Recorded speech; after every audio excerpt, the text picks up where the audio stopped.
In a world where people only drink Coke and only eat McDonald's comes one of the most bizarre and yet fantastical movies you may ever see.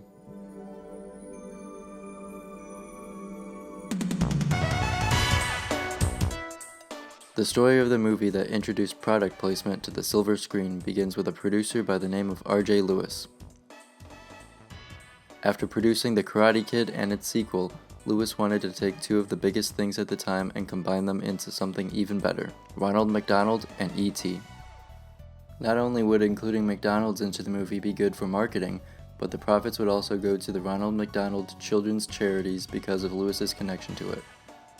After 3 years of some negotiating, Lewis was able to get the movie and TV rights to the Mickey D's brand, and once he convinced Jim Williams, the CEO of Golden State Foods, to help fund the movie, he hired Stuart Raffel to co-write and direct it, got Alan Silvestri to score it, got Bobby Caldwell and Ashford and Simpson to make songs for the important moments in the film, and got down to business and made his magnum opus, which was released to the world on August 12, 1988. Unfortunately, the movie was, ahead of its time, and went a bit unappreciated for a little while. It seemed like the whole world was against this little not E.T. alien. That is until the 90s came along. As VHS rose, so did Mac and Me, and the following only grew from there. With the turn of the century and the invention of the internet, the cult following continued its expansion. From Paul Rudd to YouTube and all of the movie's fans, Mac and Me has become a little golden nugget that should be treasured for the rest of time and space.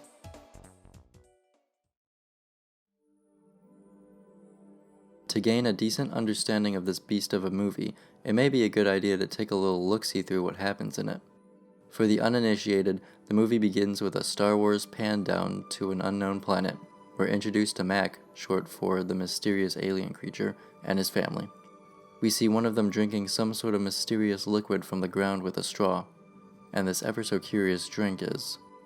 Mac and his family are just chilling when the spacecraft lands right in front of them.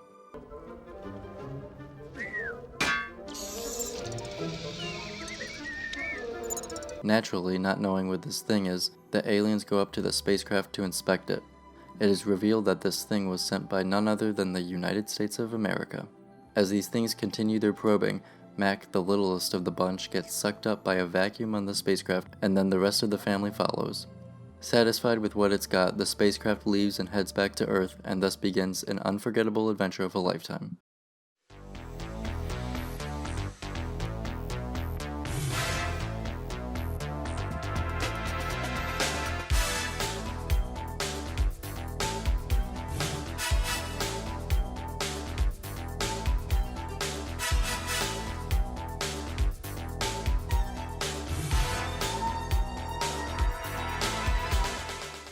Now on a military base, the Mac family is let loose from their vacuum prison and are met with shock and fear and explosions.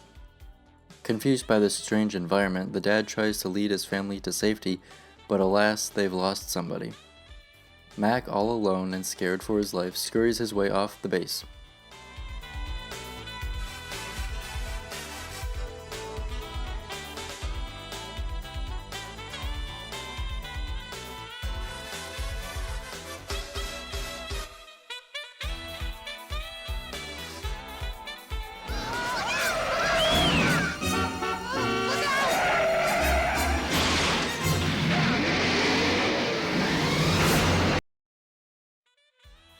Now we meet the Cruz family. We've got Janet, a single mom trying her hardest to support her two boys, Michael, a cool as heck teenage boy who's a comedic genius and also the oldest of Janet's two sons, and finally Eric, the youngest of Janet's sons and the other main character of this movie. Mac pops a squat in the ride and slurps down on Eric's delicious Coke as they all head to the Cruz family's new home in sunny California. We also see Mac's family struggling to walk across the desert, but who cares about that?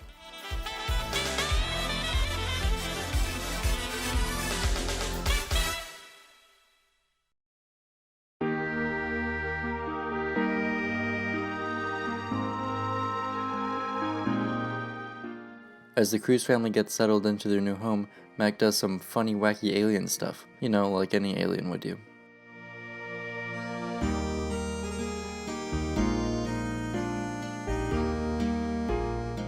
Eric then meets his new neighbors, Debbie and Courtney. They'll be in the movie more later on. That night, after Mac watches Eric get put to bed, we get an emotional moment of Mac crying out for his lost family.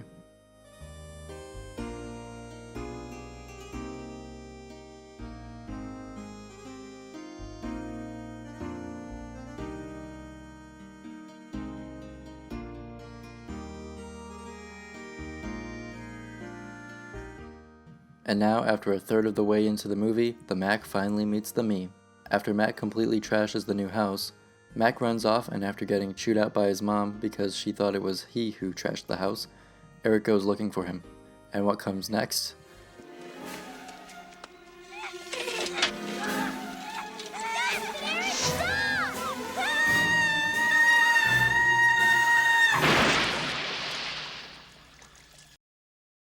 So after Eric falls into the water, Mac watches as he drowns for a second, and then decides to dive in to save him.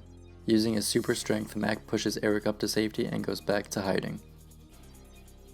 While talking to Debbie, Eric decides that in order to prove that Mac exists, he's going to have to capture him.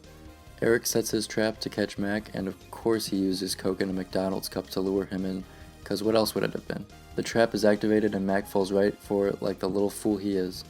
But I mean, who can't help themselves when there's just some free Coca-Cola laying around? Eric and Debbie spring out of the closet and suck that freaky boy up into their vacuum in what looks to be a terribly painful experience for Mac.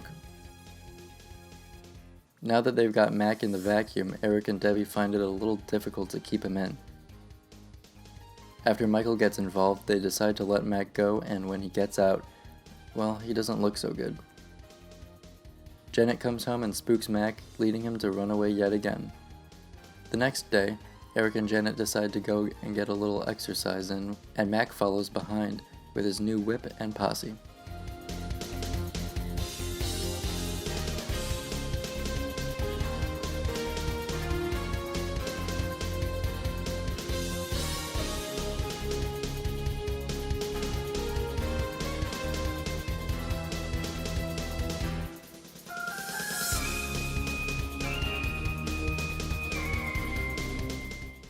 Now stuck in a tree and feeling sad and alone, Mac just chills while Eric and his mom continue their jog while a beautiful song starts to play.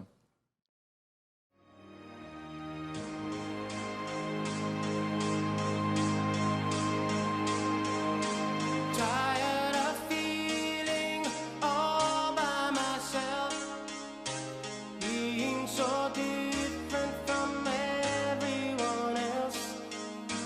Somehow you knew I needed your help. Be my friend forever.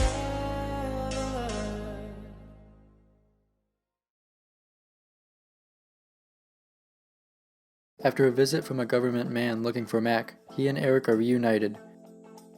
Eric sees that Mac isn't looking so hot and figures out that he is trying to find his family. Anyways, it's party time, but Eric can't leave Mac all by himself, so he decides to masterfully disguise Mac and bring him with. Now it's really party time. Concrete is jumping in the city. Oh dip, it's Ronnie McDonald.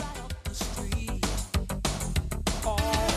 People may lie to impress you, and wait around for your defeat. So hard to find someone who really cares, gives you all that you need. A friend who in the end is always there, who gives their heart right from the start. You know you can't get hurt staying down too well. When the pressure feels like more than you can take. Love can't work living down too well. After the most exciting scene to ever grace the silver screen, Eric and Mac are on the run from the government peoples. You know, this scene really gives me a feeling of deja vu, but I have no clue why. And so they masterfully escape from the scary men with the help of Michael, Debbie, and Courtney. After a little arguing, the gang decides to help Mac find his family. We of course get some more seamless and subtle product placement before heading into the climax of the film.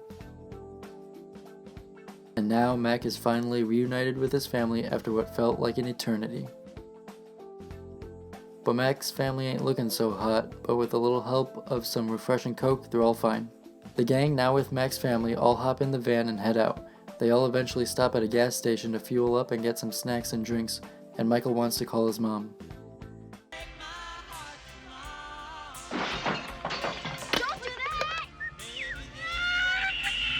The Mac family, I guess, gets tired of sitting in the van and decides to do a little grocery shopping instead.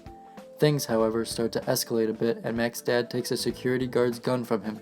Things are starting to look a little bit tricky for the gang. Surrounded by the police, the family leaves the store and heads back to the van. Eric makes a break for it to go and try to help Mac and his family, and all hell is let loose. Bullets are flying from this way and that.